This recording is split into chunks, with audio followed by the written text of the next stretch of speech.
Hello Bean, happy 2024. I hope that you had a good and happy, healthy start into the new year. Today I just want to start the year with a new video as soon as possible, and for that I have a Q&A for you. Some of you sent me some questions about art in general, about YouTube and maybe also about me. And in addition to that, I will have a character design in the background as a time lapse, so you can watch me create a character and listen to me answering some questions, talking about art, and I hope that you will enjoy it.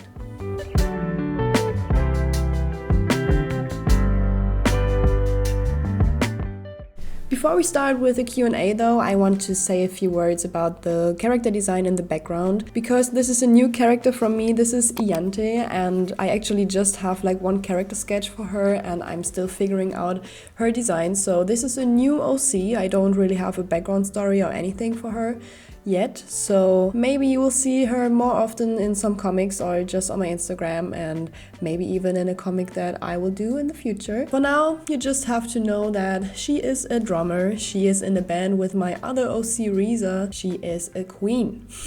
And I really want to go more colorful with her design, because all my other original characters are just like very dark with only like colorful skin colors. So yeah, I really want to do her a little bit more colorful overall. And I will also show you the reference which I used for the sketch and the pose for this drawing. So the first part of the video and the first questions that I will answer will be about YouTube and me starting a YouTube channel as an artist, because I got some questions regarding that topic, which brings me to the first one. Is it worth it to start a YouTube channel as an artist? And my short answer is yes, definitely. And I don't know why it should not be worth it, because I don't really know what the person meant by worth it.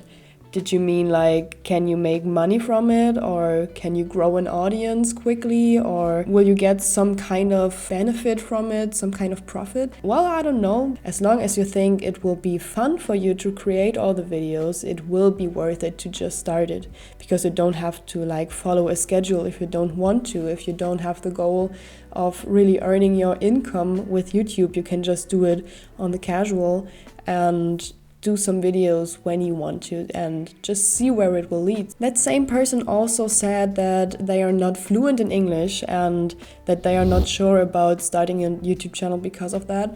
And I can just say that me personally, I would say that I'm not that fluent in English either, so I write a German script for most of my videos and then translate it into English, and then I struggle a lot with just reading it in front of the camera without just always looking to the script and not looking into the camera, because I just cannot memorize the text that I've written like just 5 minutes ago. This video is without a script, so I also have struggles finding the words and just articulating what I want to say. And I'm sure that I also use some words which just English speaking people are like, well, we don't really use that, but you know, it's fine because people still understand what I want to say. I would not worry as much about the language in the first place. I would just start with your YouTube channel and with collecting ideas and just trying out to record yourself and to edit videos, because the first videos will not be perfect and will be a very big learning process. Which actually brings us to the next question, which is, how awkward did you find your first video and how did you muster up the courage to do it?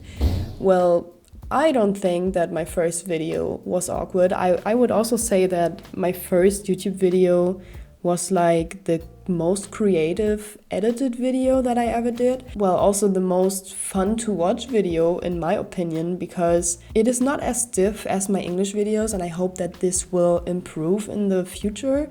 But in German, I mean, I can just do puns, I can just do dumb jokes because I'm quicker in thinking in German. So it was easier for me to do this video without the language barrier. But my first video was or is not awkward at all to me. I have some videos that when I see them, I cringe a little. Yeah, I do have those, but they are still online and I will not like delete them, because I love seeing them. I love seeing the progress that I made, and I love seeing where I was like 2 years ago and with what energy I just started my YouTube channel. And I really wanted to do what I love. And I can still see that also in the cringe videos, in which I just was trying my best. So yeah, this is that.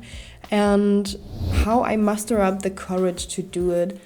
I mean, you could call it courage, but I actually, well, didn't fear uploading my first video. Maybe it is different for other people, but I was just so excited for it.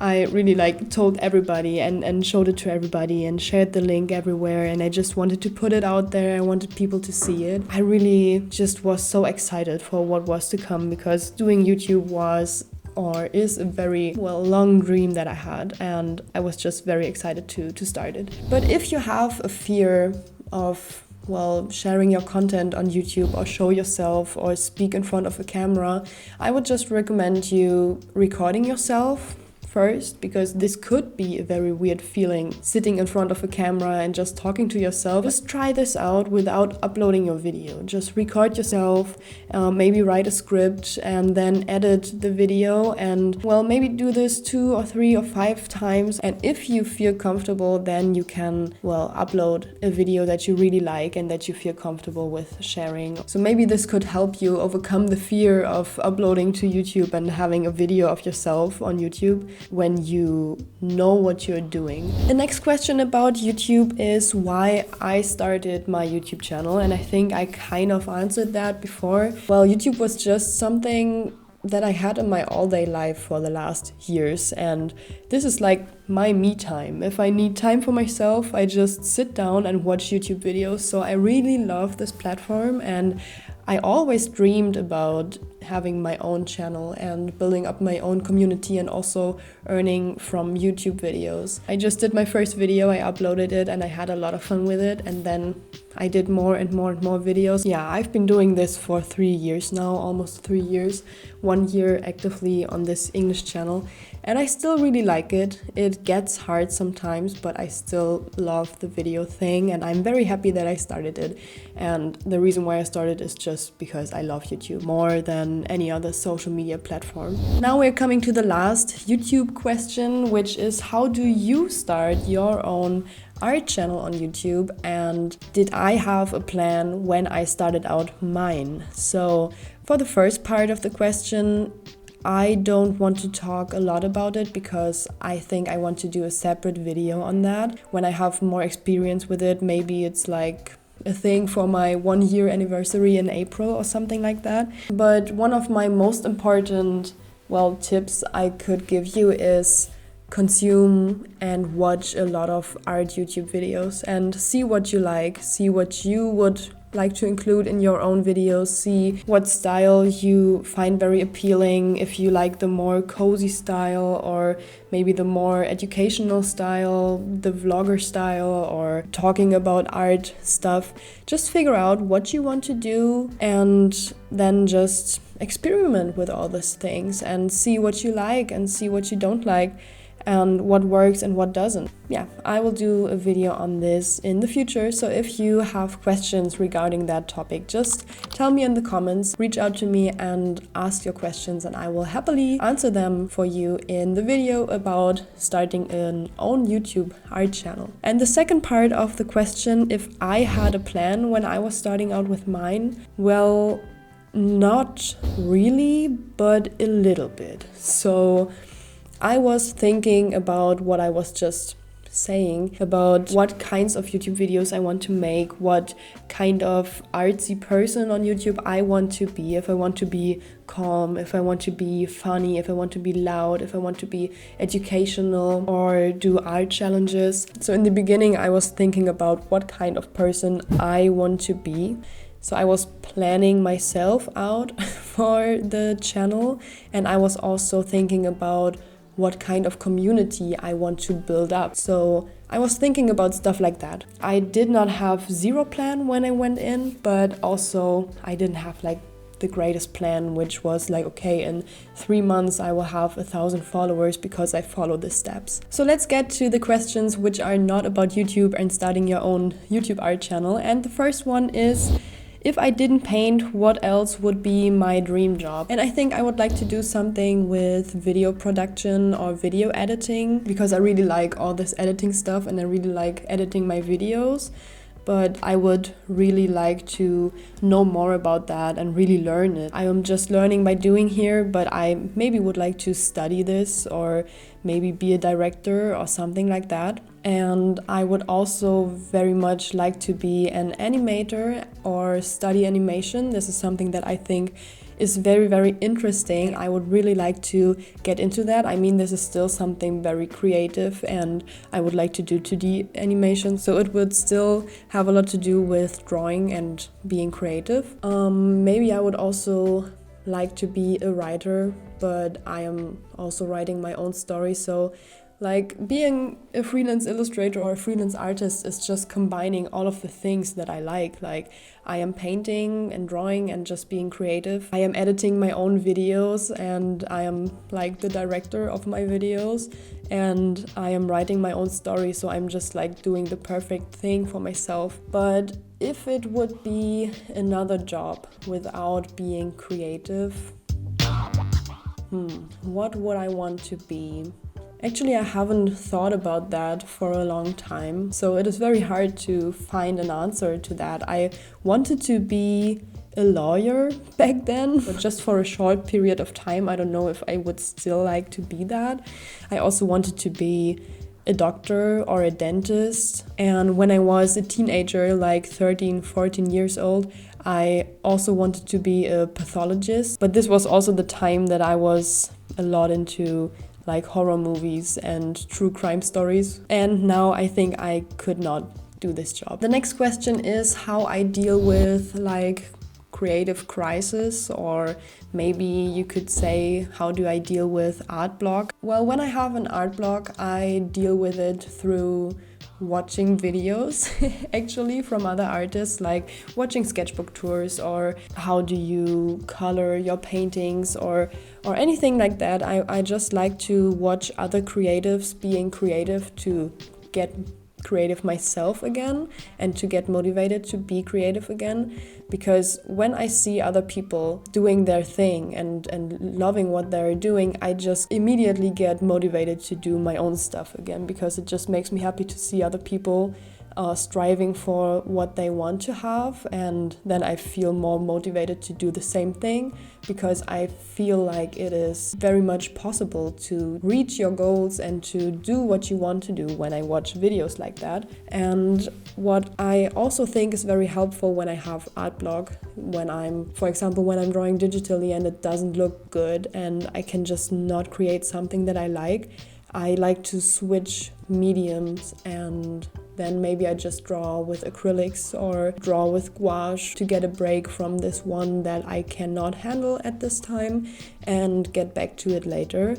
And I also really love just drawing the feeling that I have in that moment. When I feel bad about myself or when I feel like pressured to do good art, I like to make art that kind of like reflects that feeling and that shows that feeling. And I figured that this always like brings me back to being motivated, because then my feelings are just out of my head and then just keep on going with the things that were kind of hard for me before. The next question is, what is the hardest thing in finding a routine I can stick to? This is very interesting and a very important topic for me right now, since I have already graduated art school since I have already graduated art school and don't have a routine from outside that tells me what to do and where to go every day. It is not the thing of finding a routine, because I actually always have like a plan what to do in a day and what I